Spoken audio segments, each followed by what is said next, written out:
Good morning. Reading this morning comes from Matthew 21:12 through 14. And Jesus entered the temple and drove out all who sold and bought in the temple. And he overturned the tables of the money changers and the seats of those who sold pigeons. He said to them, "It is written, my house shall be called a house of prayer, but you make it a den of robbers." And the blind and the lame came to him in the temple, and he healed them.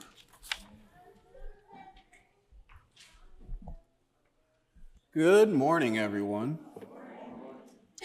When Matthew first came up with this idea to preach through the Passion Week or Holy Week, I was like, oh, what's that going to look like?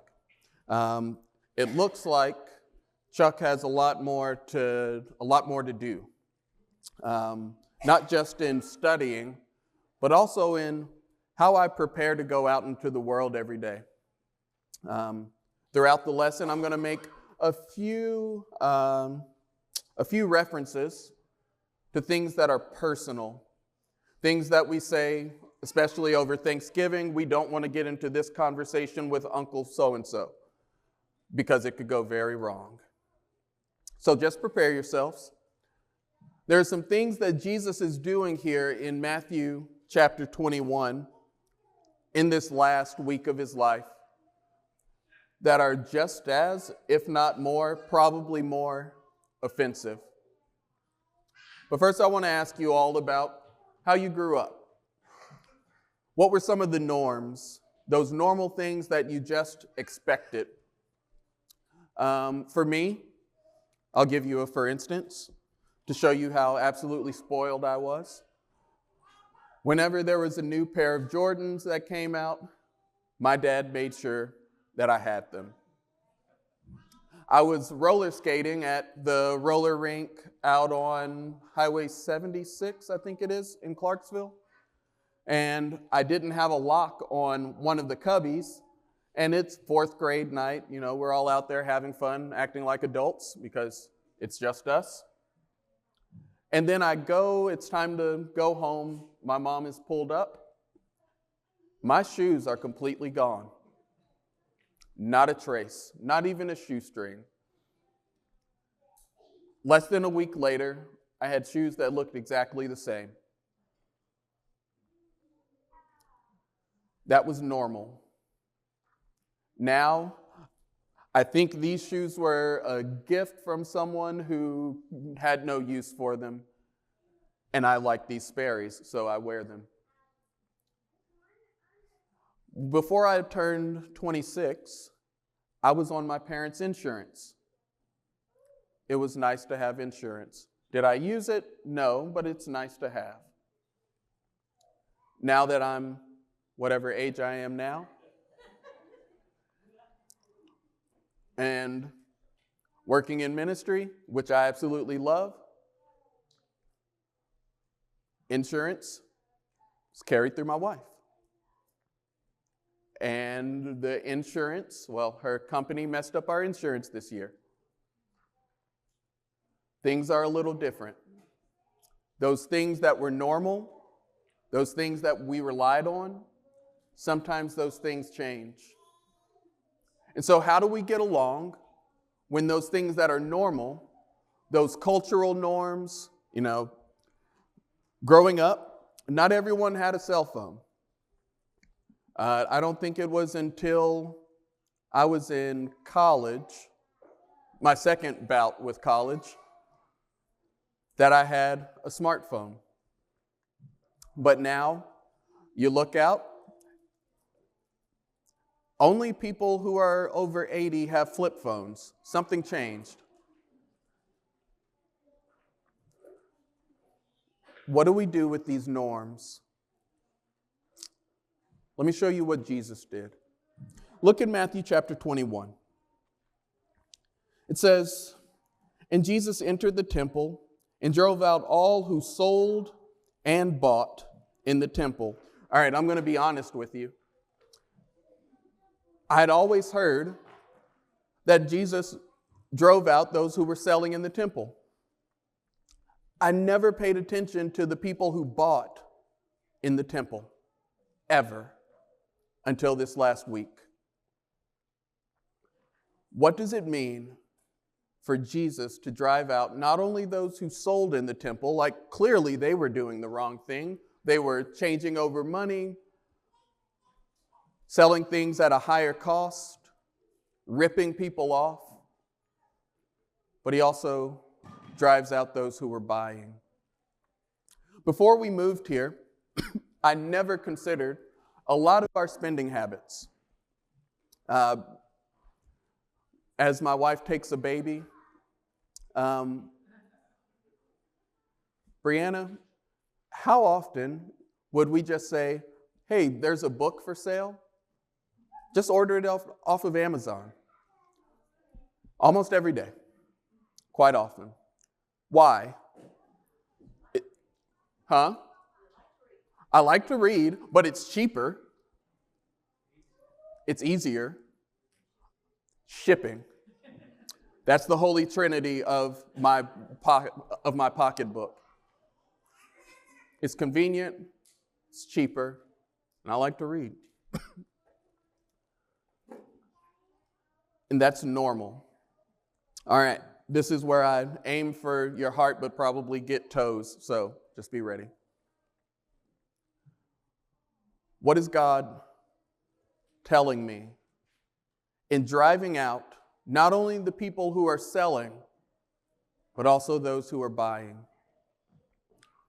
I need to consider where I'm buying from. I never thought about it before we moved here. We went downtown, and as I do whenever we move anywhere, I want to know who the local store owners are. Because, well, one, I want to know, what's this town about? But also, I want to support people who are just trying to make a living and support the town. And so, you all are going to hear about Angela a lot because she does a lot. But she was letting my wife and I in on what happens when we buy from, whether it's big box stores or from the great conglomerate that I already mentioned but won't name now. Thank you, babe. But what happens to the writers? What happens to the publishers? And then finally, what happens to the local store owners who are just trying to make a living? And that doesn't just go for books, that goes for food, that goes for clothing, that goes for people who have a Cricut and are entrepreneurial and make excellent wares. Please talk to the Quins. But how are we spending our money? Is it in a way that Jesus would say, all right, you got to get out? Or am I thinking about the person who may be being stepped on, the person who is just trying to make a living and is being taken advantage of? Jesus doesn't just drive out the people who are blatantly doing the wrong thing, but he drives out those who are buying as well. And so, whatever's normal for me, it's hard to reconsider because this is the way it's always been done. And so Jesus takes this quote from Isaiah. It is written, "My house shall be called a house of prayer." And in this passage in Isaiah, it's God talking about what's going to happen to Israel when they come out of Babylon and out of Assyria. He says, my house has to be rebuilt, and the kind of people who are going to go to my house are going to be different. It's not just going to be Israel, it's going to be all nations. But there are some lifestyle changes that are going to have to take place if we are going to live together on this mountain. Just like any good marriage, you lay down house rules for how both people are going to act in the house. And so, God says, this is going to be a house where people are going to be able to openly talk to me. And so when you look at what the money changers and the pigeon sellers are doing, It's actually closing off God's house to people who are in need. And so he says, you've made it a den of robbers. So he takes this passage from Isaiah and then he puts it with a passage from Jeremiah to make a hard distinction about what's happening in God's house. What's happening in God's house today? As you look at our community, even if we want to bring it down to these 4 walls or however many walls we have here, what's happening?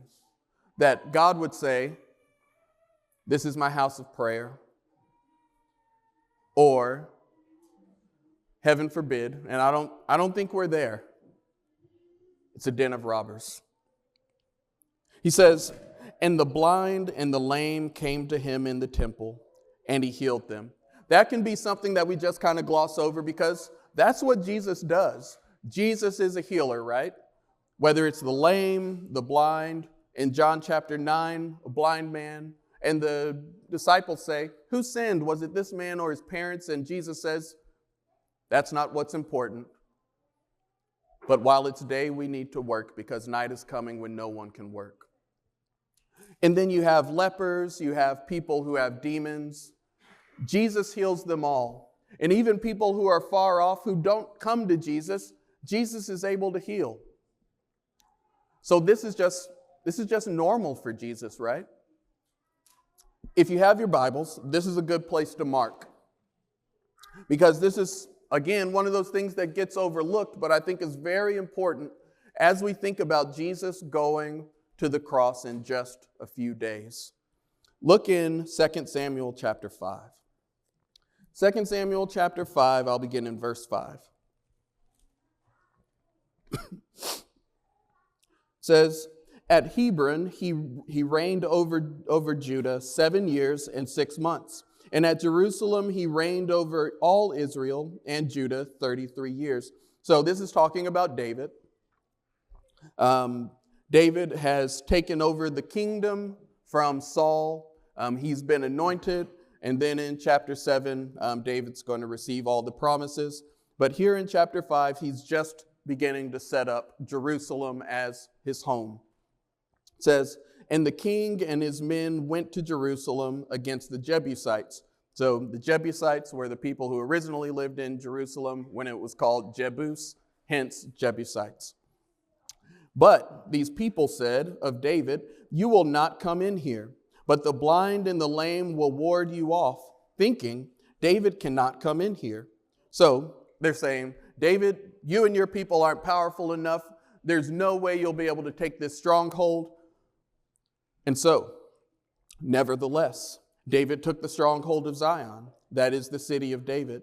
And David said on that day, whoever would strike the Jebusites, let him get up the water shaft to attack the lame and the blind who are hated by David's soul.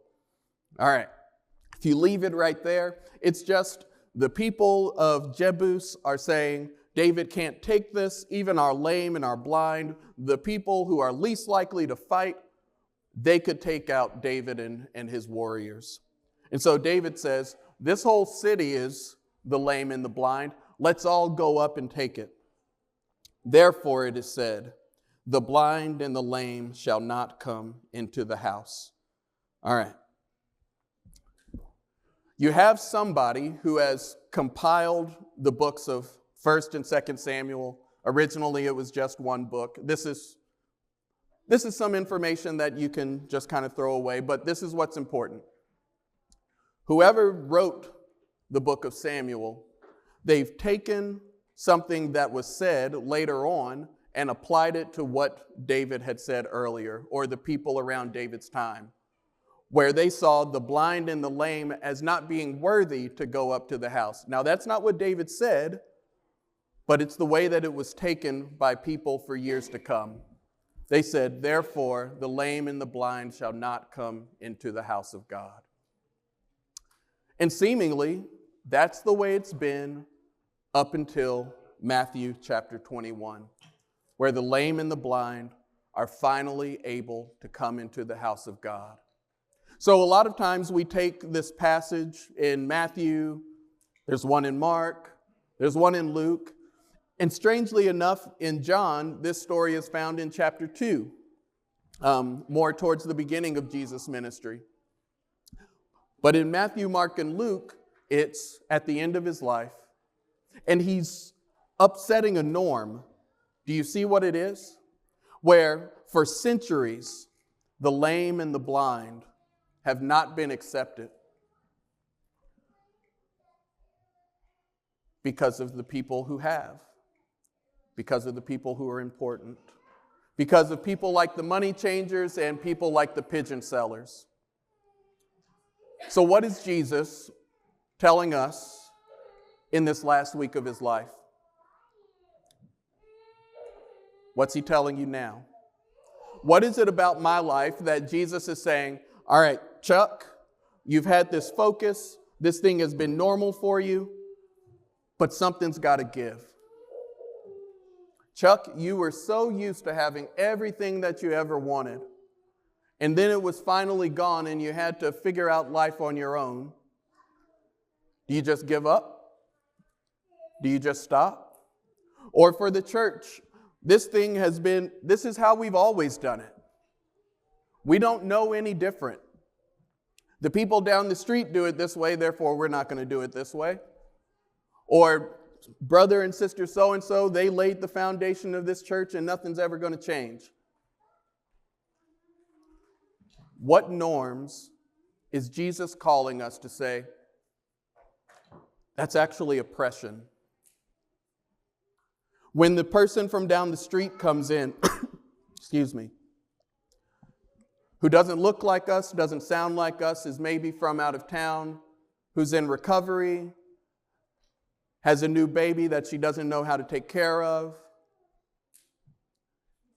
someone in a wheelchair who just wants to come up here and have a word. What is Jesus calling us to change? What is he saying? This feels normal, but it's not normal.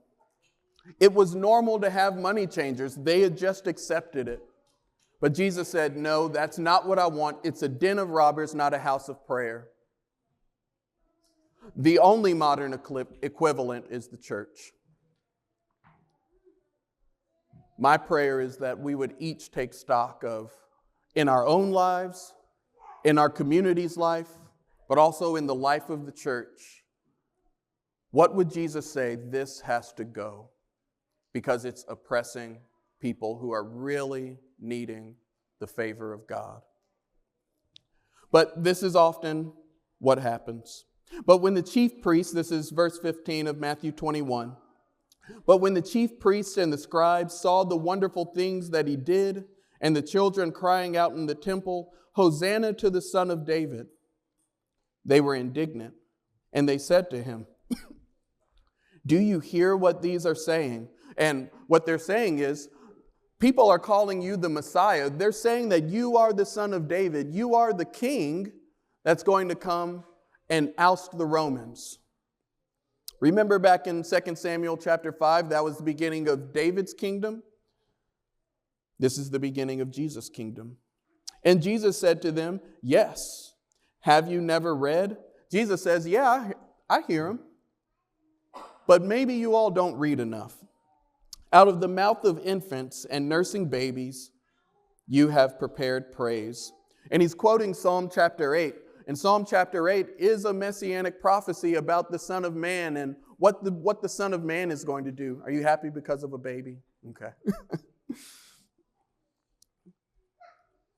And after this, and leaving them, he went out of the city to Bethany and lodged there.